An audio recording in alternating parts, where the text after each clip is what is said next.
You smell that? Sounds like we were talking about microphones again. Is that my pop filter?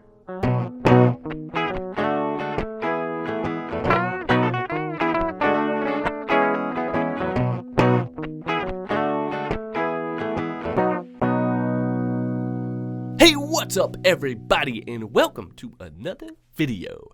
Today we're going to talk about microphone technique and how to use your microphone more efficiently or just correctly at all. So I'm just going to go over a few tips that will kind of give you an idea of how to use your microphone more correctly. Maybe these are going to be obvious to you if you know microphones pretty well. Maybe you had no idea that some of these were even an issue for you.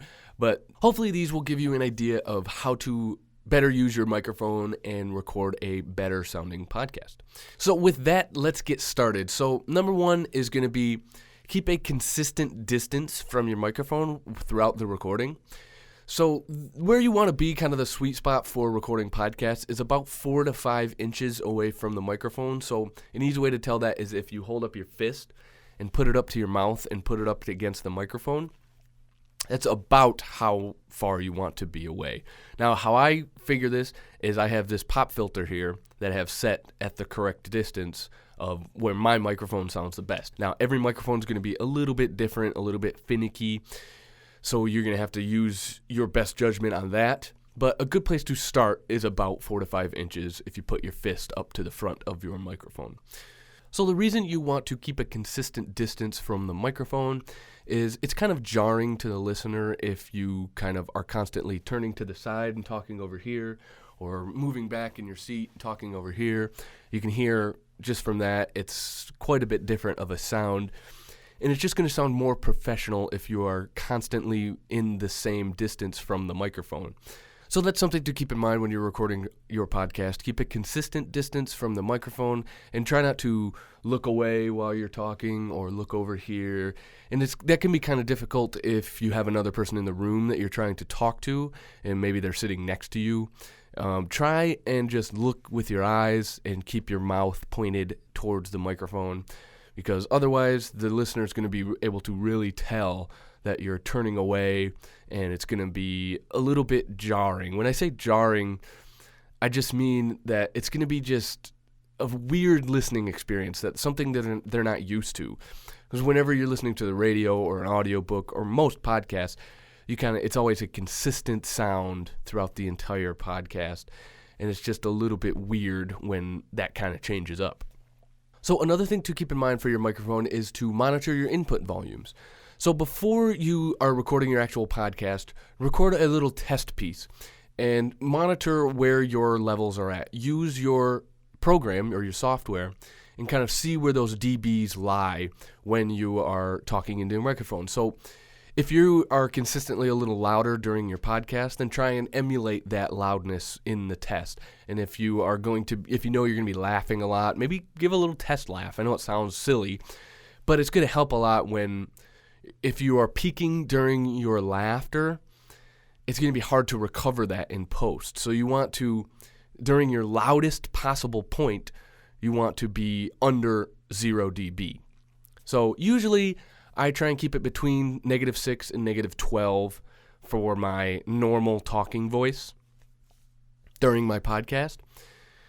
And if I give a loud laugh, or if I have like a loud point that I'm trying to make, it's not going to go over that 0 dB range. Because once it goes over that 0 dB range and it hits that little red light, then you know it's going to be a lot harder to recover. Now, if it's only a little bit over, you can kind of recover it, or if maybe it's just a quick laughter, you can kind of do a little bit to it.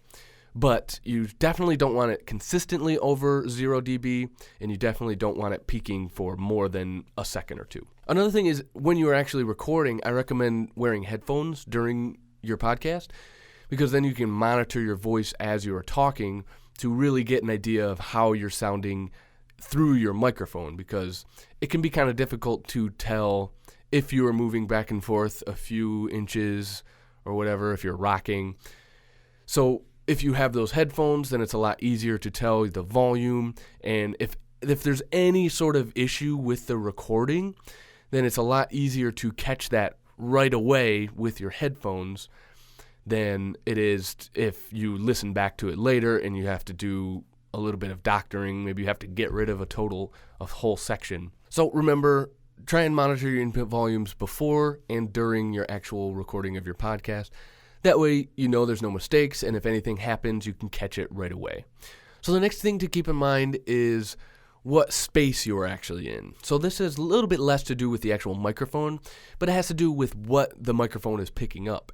So you want as little amount of audio bouncing around the room as possible. So that is achieved by either having a really small room or having some sort of sound dampeners throughout the room. So when I say sound dampeners, I don't necessarily mean those foam panels that you put on the wall. I just mean anything that will dampen the sound. So anything that's not a hard surface that the audio will bounce off of. So furniture will work, clothes will work, a blanket will work, anything other than like a hard desk or, like in your bathroom or something like that, where the audio is going to be bouncing around a lot and you're going to have a lot of echo. So you just want to keep that in mind when you're recording your podcast. Try and get into the smallest space possible. A great thing to do is record in your closet, because the clothes in your closet will act as a great dampener. It's a super small room. It's going to sound very, very professional. It's just a great space to record your podcast. If you're trying to record in your living room or your kitchen, then it's just not going to sound quite as good. There's going to be a little bit of echo. Your listeners are going to be able to tell. Now, this can be combated by the type of microphone that you have. Maybe if you have a dynamic microphone, it will cut back a little bit on that echo.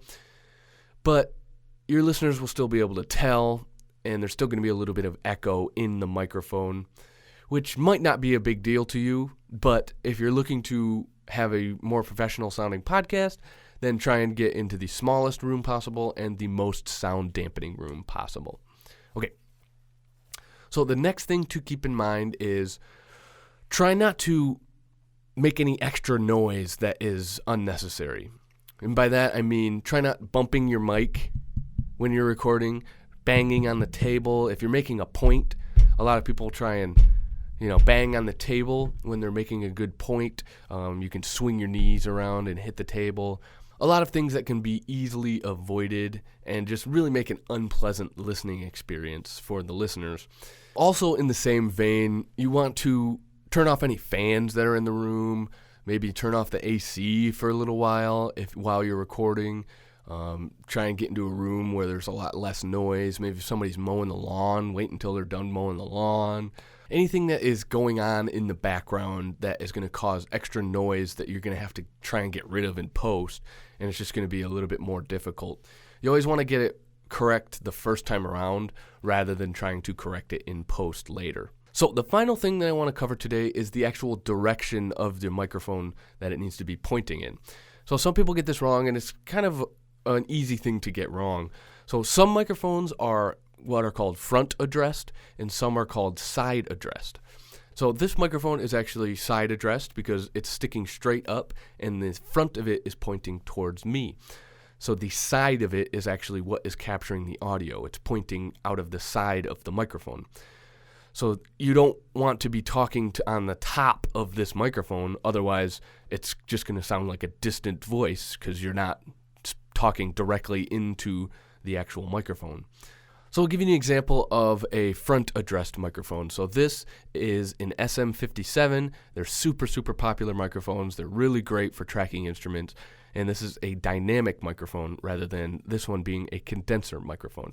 So you can see on the front here, it has a little screen. The microphone is actually right in here rather than on mine. You can see the microphone is in the front. I mean, you can't actually see it. So this one you actually talk into like this rather than like this.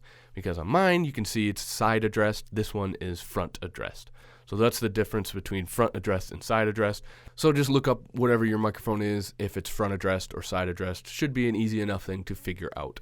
Kind of a general rule is a lot of condenser mics are side addressed and a lot of dynamic mics are front addressed. Now that's more of just a general rule. I would still look up whatever your microphone is and if it's front or side addressed.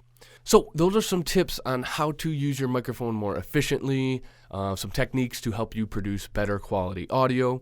So I just want to thank you guys for watching the video. like, subscribe, hit the bell, all that good stuff. Thank you guys for watching, and I will see you next week. See ya.